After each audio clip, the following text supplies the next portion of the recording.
அவரிடத்துல அவர் ரோமஹர்ஷனுடைய பிள்ளை, அவ அப்பாவுக்கு ரோமஹர்ஷனர்னு பேரு. ஏன் அப்படி பேருன்னார், மயிர்கூச்சலிட்டு பகவத்குணம் சொல்லுவான்.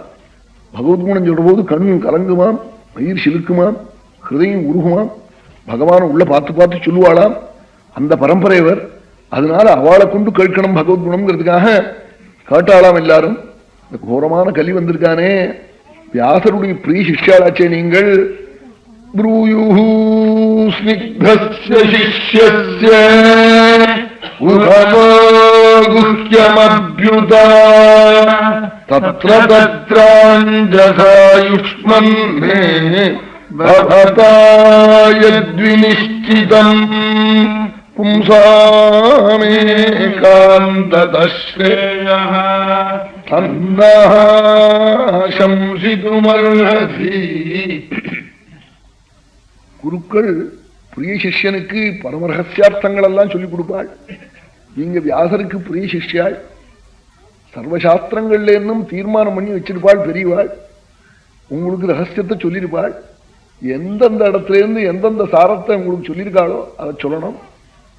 6 கேள்வி கேட்கிறாள். எதனால நிச்சயமான க்ஷேமம் உண்டாகும்? சர்வவேத சாரம் இது. இது 2வது கேள்வி. பகவான் கிருஷ்ணாவதாரம் எதுக்காக பண்ணினாள்? இது 3வது கேள்வி. கிருஷ்ணாவதாரம் பண்ணி என்ன லீலை எல்லாம் பண்ணினார்? இது 4வது கேள்வி. இன்னும் சுவாமி எத்தனை அவதாரங்கள்லாம் பண்ணினாள்? இது 5வது கேள்வி.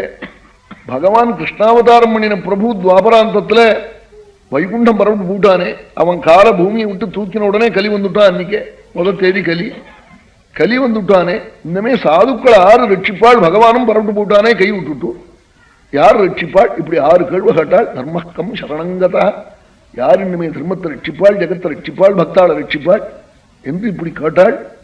உடனே சூத்தர் அதுக்கு பதில் சொல்ல ஆரம்பிக்கிறாள். அதுக்கு பதில் சொல்றேன்னு முதல்ல சுக்காச்சாரியாளுக்கு நமஸ்காரம் பண்ணினாளா. எம் பிரௌரஜந்தமனுபேதமபேத கிருத்யம் வைஹிபாயனோ விரஹகாதராஜுஹாவ புத்ரேதி தன்மயதயா தரவோபிநேது தம் சர்வபூதஹ்ருதயம் முனிமானதோஸ்மி. சுக்காச்சாரியாலே உபநயனம் பண்ணணும் வான்னு கூப்பிட்டாளாம், வாண்டாம்னு ஓடினாளாம் ஆத்த விட்டு. எம் பிரபுரஜந்தம் அனுபேதம். இப்போ இந்த நாள் பசங்களும் உபநயனம் வேண்டாங்கிறான். ஆனா காலம்பரை எழுந்திருந்ததே ஆகாரம் பண்ணம்ங்கிறான். அபேத கிருத்தியம். அவர் ஒண்ணுமே வேண்டாம்னாளா. என்னமோ குழந்தைன்னு ஆத்திரை இருந்தா போறோம்னு நினைச்சா ஆத்திரையும் இல்லாம ஓடினாளாம் சுகர். குழந்தையனுடைய பிரிவு தாங்காம கூட ஓடினாள். துய்பாயனோ விரஹகாதர ஆஜுஹாவா. ஏ புத்திரான்னு கத்தினாலாம். காட்டுல கூட ஓட முடியாம காட்டுல ஓடின குழந்தையை பார்த்து உடனே காடு மூக்க ஏன் ஏன் ஏன்னு கேட்டுதான். தரவாங்கிறது உபலட்சணம். மிருகங்கள், பட்சிகள், செடிகள், கொடிகள் எல்லாரும் ஏன் ஏன்னு காட்டாளா. ஏன்னாள் அவர் சர்வபூதேஷு சாத்மானம் சர்வபூதானி சாத்மனி சம்பஷ்யன் பிரம்ம பரமம் யாதி நான்யேன ஹேதுனா. பகவான் நடுக இருக்கான்ங்கிறத அவர் உள்ள பூந்து தெரிஞ்சின்றவர். அவர் எல்லாருடைய உள்ளேயும் அனுப்பிரவேசம் பண்ணக்கூடிய சக்தி உள்ளவர். அவர் எங்கேயும் பரமாத்மா இருப்பதை கண்டவர். அவர் அதனால எல்லாரும் நான் நினைச்சிட்டு இருக்கார். அதனால எல்லாரும் ஏன் ஏன்னு காட்டாளாம். வியாசர் பார்த்தார், என் குழந்தைக்கு ஞானம் வந்துடுத்து எனக்கு வல்லியேன்னு ஆத்துல வந்து வருத்தப்பட்டு வந்தாளாம். அப்படிப்பட்ட சுக்காச்சாரியாளுக்கு நமஸ்காரம் பண்றேன்னு சொல்லிவிட்டு, நீங்க கேட்ட கேள்விக்கு முழுக்க பதில் வியாசாச்சாரியால் எழுதின ஸ்ரீமத் பாகவதத்தில் இருக்கு. அது தன் புத்தாளான சுக்காச்சாரியாளுக்கு உபதேசம் பண்ணி பரீட்சத்துக்கு உபதேசம் பண்ணியிருக்காள் சுக்காச்சாரியாள். அந்த பாகவதத்தை கேட்டுட்டா எதனால பரமக்ஷேமம் உண்டாகும்? சர்வசாரம் இது, சர்வவேதசாரம் இது. கிருஷ்ணாவதாரம் எதற்கு பண்ணினாள், என்னென்ன லீல பண்ணினாள், இன்னும் சுவாமி எத்தனை அவதாரங்கள் பண்ணினாள், பகவான் வைகுண்டம் போன பிறகு சாது சம்ரட்சணை யார் பண்ணுவாள், இத்தனைக்கும் பதில் ஸ்ரீமத் பாகவதத்தில் இருக்கு. வியாசர் எழுதின கிரந்தத்தை சொல்றேன்னு.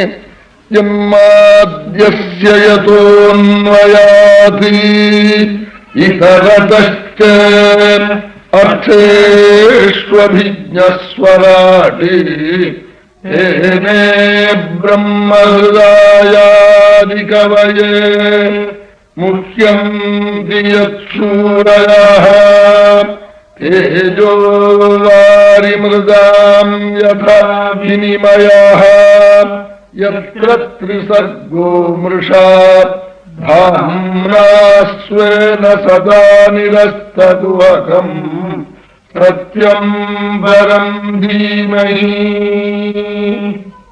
முதல்ல வியாசாச்சாரியால் மங்களம் பண்ணினாலாம்.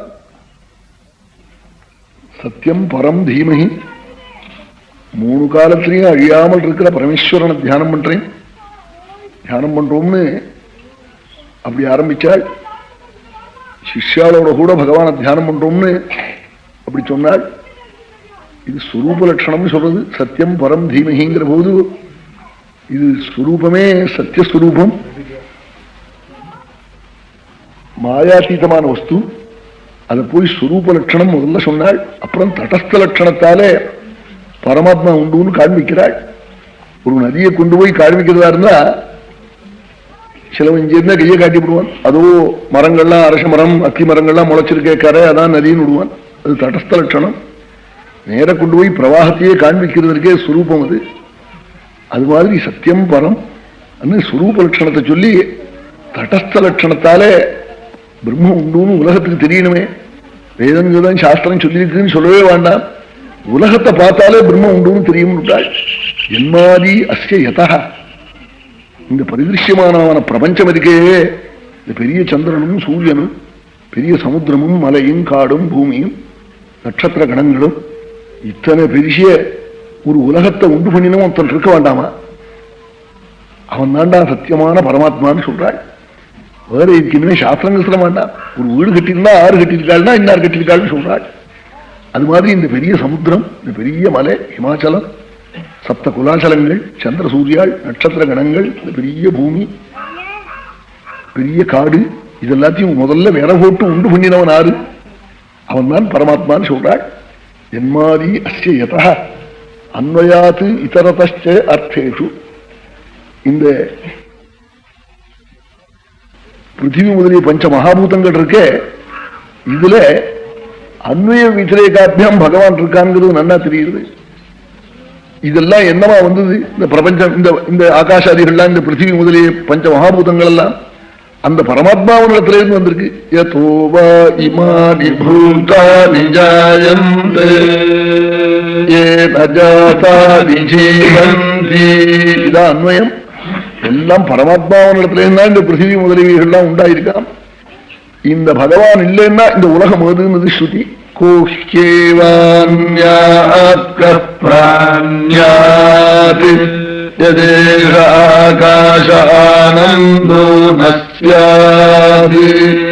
இந்த ஆனந்த கரணான பரமாத்மா இல்லைன்னா என்னமா இந்த பஞ்சபூதங்கள் உண்டாயிருக்கும் உலகம்? உலகத்தெல்லாம் உண்டு பண்ணக்கூடிய பஞ்சபூதங்கள் என்னவா உண்டாயிருக்கும்னு கேட்கிறது. அன்வயாத் இதரதச்ச அர்த்தேஷு. பலவிதமா அர்த்தம் பண்றாள் இந்த ஸ்லோகத்துக்கு. எல்லா அர்த்தத்தையும் போய் பார்த்துட்டு இருந்தா ஒண்ணுமே புரியாம போயிடும். இந்த பஞ்ச மகாபூதங்கள் அன்வய விதிரேகாபியாம் பகவான் இல்லாத போனா எப்படி நிச்சயம் இருக்க முடியாதோ அப்படிப்பட்ட பரமாத்மாவை போய் தியானம் பண்றோம் நாள். ஒரு கால் பிரகிருத்தியோ நாள்.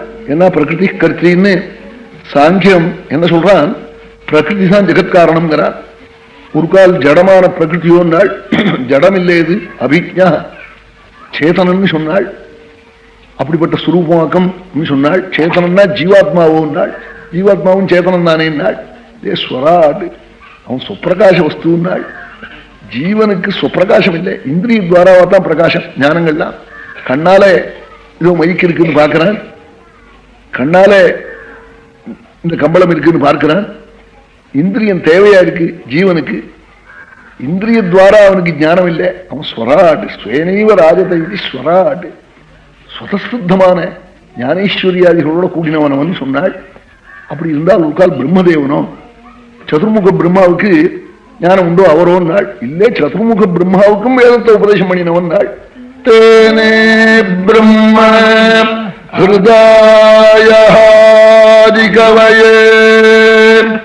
ஆதிகவையே எல்லாருக்கும் முன்னாடி இருந்தவர் பிரம்மா. நம்முடைய சிருஷ்டியில அவருக்கு பிரம்ம ஹிருதயா தேனே வேதத்தை யோ பிரம்மாணம் விததாதி பூர்வம் யோ வை வேதாம்ச்ச பிரேணோதி தஸ்மை.